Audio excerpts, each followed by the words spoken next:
안녕하세요. 황성원 노무사입니다. 오늘은 근로관계 종료와 관련해서 이야기를 좀 해보려고 합니다. 근로관계 종료는 크게 세 가지로 나눠볼 수가 있습니다. 첫 번째는 자동 종료, 근로관계 자동 종료가 있고요.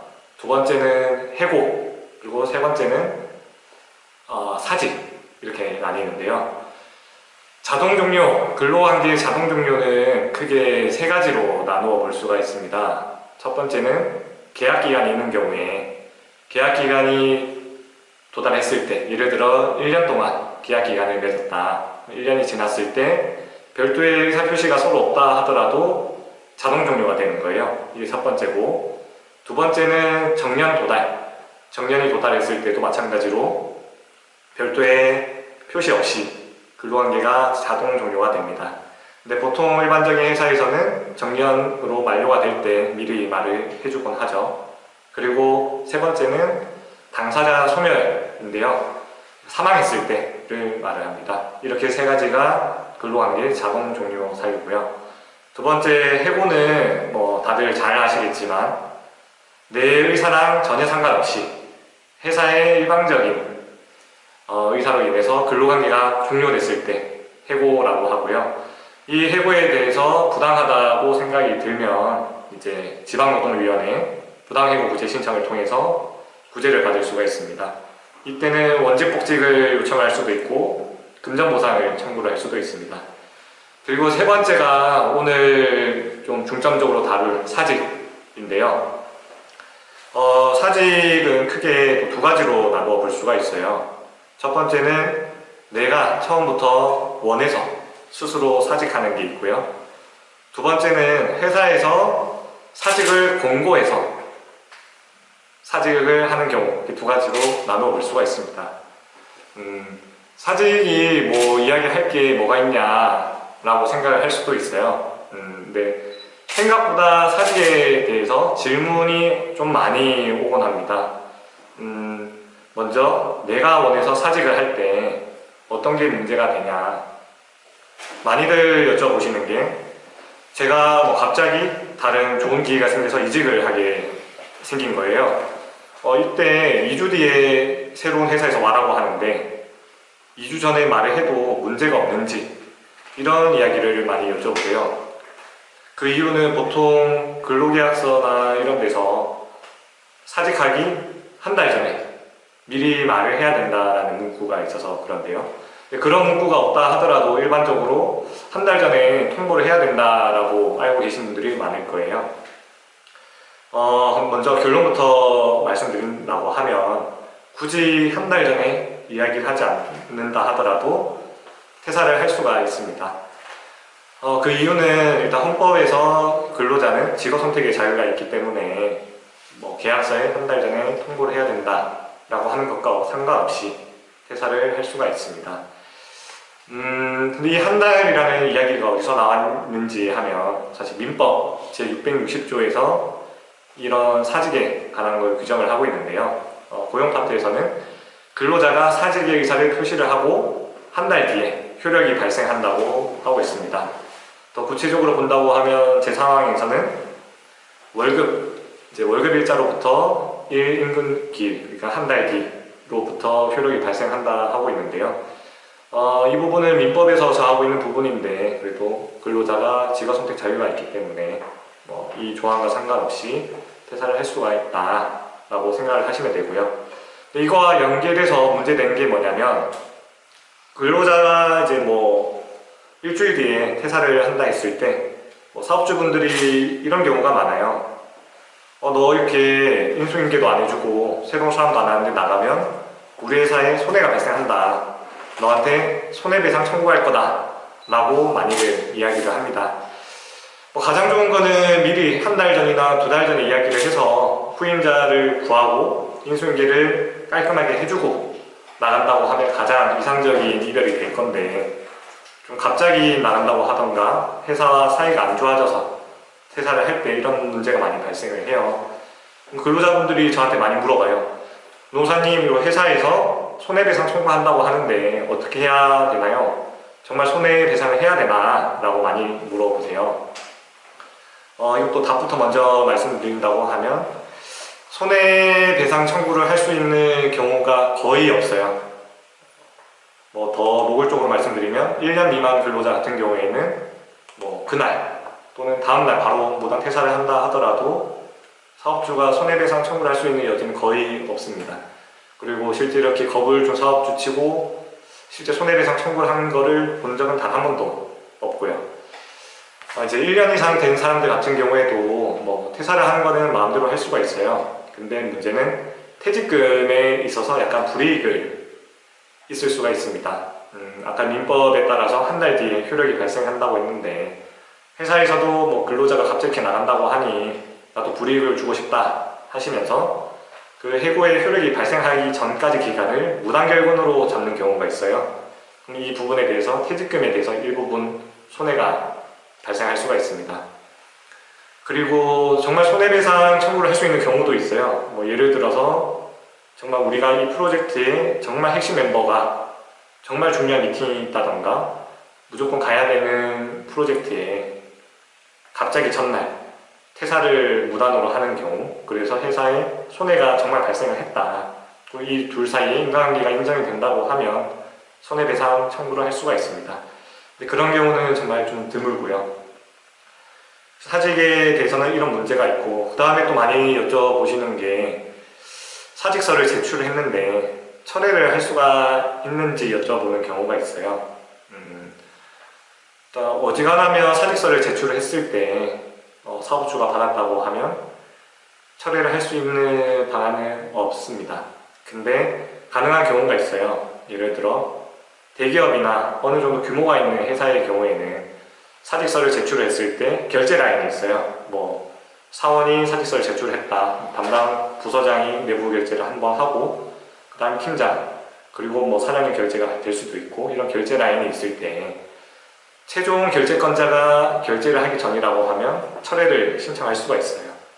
이때는 근로자가 준비를 해야 되는 거는 아직 이런 내부 결제, 최종 결제가 이루어지지 않았다는 거를 사진이라든지 뭔가 자료를 구비해 두시고 또 최종 사건자한테 내가 사직을 철회한다고 하는 것을 명확하게 말씀을 하시고 이 부분을 녹음을 한다던가 아니면 카톡, 문자 또는 메일, 서면으로 남겨놓는다고 하면 처리가 가능하긴 합니다.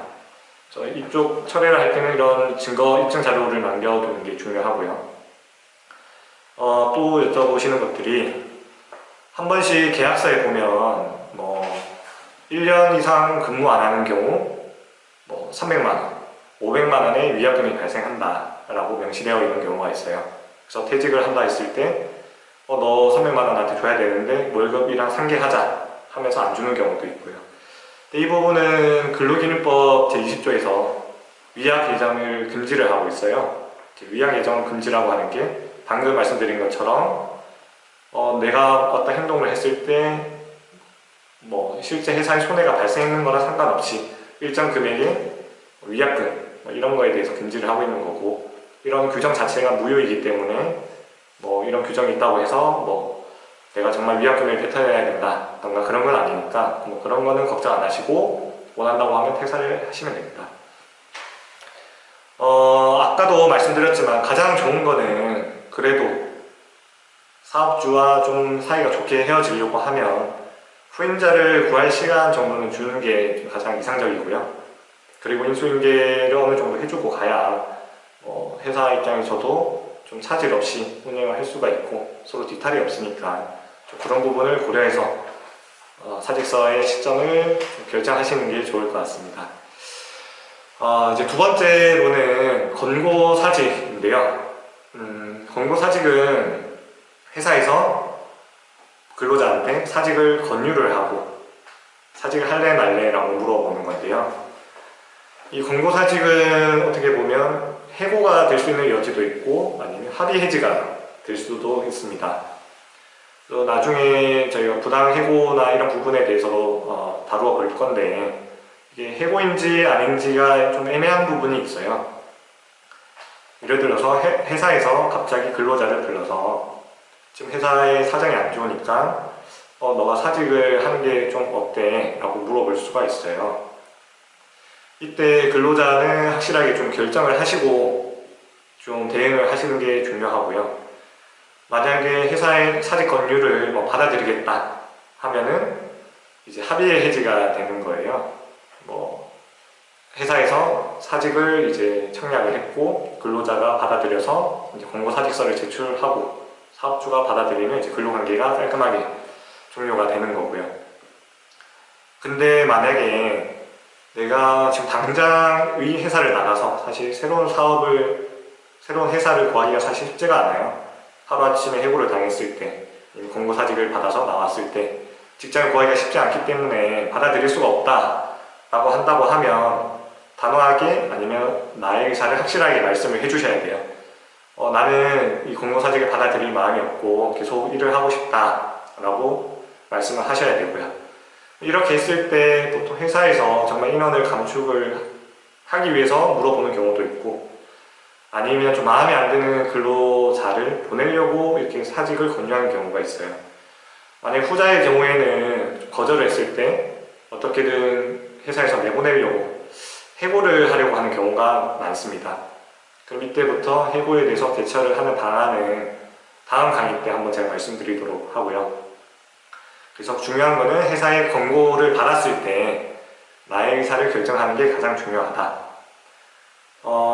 좀 규모가 있는 회사에서는 권고사직을 할 때 희망퇴직이라고도 하는데 1년치, 2년치 급여를 줄 테니까 나갈 생각이 있냐 물어보는 경우가 있고요.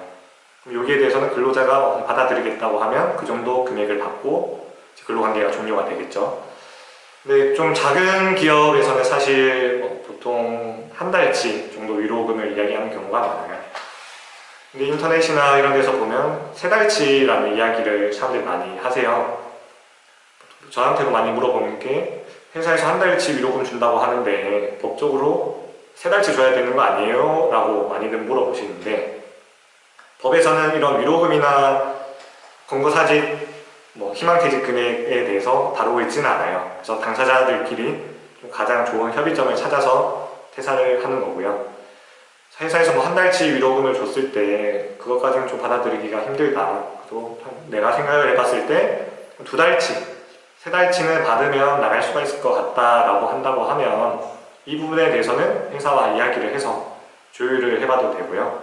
좀 조율이 안 된다고 하면은 권고사직을 받아들일 수가 없다 말씀을 하셔야 됩니다. 회사에서 이런 면담을 할 때 좀 어느 정도 낌새가 있을 거예요. 전부터 뭔가 회사 사정이 이상하게 돌아간다던가 아니면 주변 근로자들끼리 이야기가 많이 될 거예요. 근로자를 감축시키려고 한다던가 이런 면담 과정이 잡혔을 때 혹시 모르니 녹음 등 자료를 만들어 두시는 게 좋고요. 그리고 해고까지도 생각을 해야 되기 때문에 대응 방법이 좀 중요하다 할 것 같습니다. 이 부분은 아까 말씀드린 것처럼 다음 강의 때 말씀드리도록 하겠습니다.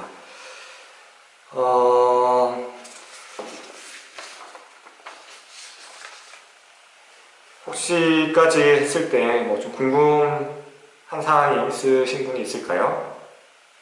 네, 없죠. 그러면 제가 사전에 질문을 받았었는데 질문이 한 두세 개 정도 들어왔었어요.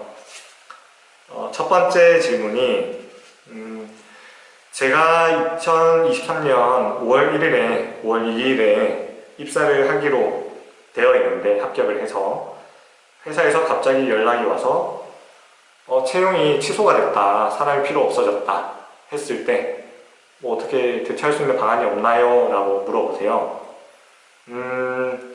이미 회사로부터 합격 통지를 받았고 아마 입사 예정일도 이렇게 받았을 때는 채용 내정이라고 하는 건데 여기에 대해서 채용 취소를 하게 되면 정당한 이유가 없다고 하면 이제 해고, 부당해고에 해당합니다. 이 부분은 이제 지방노동위원회 부당해고 구제 신청을 통해서 원직복직이나 금전보상을 청구를 하실 수가 있습니다. 그래서 회사에서 이렇게 갑자기 채용 취소를 했을 때는 좀 내 권리를 찾기 위해서 지방노동위원회 쪽을 알아보시는 게 좋을 것 같습니다. 두 번째 여쭤봤던 게 지금 2달치 임금을 못 받았고 지금 퇴직금도 못 받았다. 근데 사업주가 지금 돈이 없어서 못 주고 있는 상황이래요. 이때 뭐 돈을 받을 수가 있는 방법이 없는지 여쭤보셨는데 지금 이제 회사 사정이 안 좋아서 뭐 사장님은 돈을 지급을 하고 싶지만 지급을 못하는 경우가 있어요. 이때 나라에서 먼저 돈을 지급을 해주는 방법, 제도가 있습니다. 간이대지급금 그리고 도산대지급금이라고 하는 건데요. 회사가 아직 폐업하기 전이고 체불임금이 있을 때 사업주도 이 체불임금에 대해서 인정을 하고 있다. 그렇다고 하면 나라를 통해서 먼저 근로자 돈을 받을 수가 있어요. 그 다음 회사에서 정부에 돈을 갚는 거죠. 이 돈을 갚는 것도 회사 입장에서도 좀 유리한 게 이율이 낮고 그리고 장기간 동안 3년에 걸쳐서 갚을 수가 있어요. 그래서 이때는 노동청에 진정을 넣어서 간이대지급금을 신청을 하려고 한다고 하면 이제 근로감독관이 근로자 그리고 사업주를 출석시켜서 체불임금이 얼마인지 확정을 하고 이제 금품체불 확인원이라는 걸 발급을 해줍니다. 근로자는 그걸 가지고 근로복지공단에 간이대지급금 신청을 하면 최대 1,000만원까지 받을 수가 있어요. 임금 최대 700만원, 퇴직금 최대 700만원 이 두 개 합쳐서 1,000만원을 넘을 수는 없고요. 그래서 문의 주신 2달치 임금이랑 이제 퇴직금이 그렇게 높지가 않다고 하면 두 개 합쳐서 최대 1,000만원까지 받으실 수가 있으니 노동청에 진정 넣는 거를 고려해 보시면 좋을 것 같고, 좀 절차적인 부분이 좀 어려운 것 같다 하면 저한테 편하게 연락 주시면 제가 절차랑 좀 안내를 해드리도록 하겠습니다.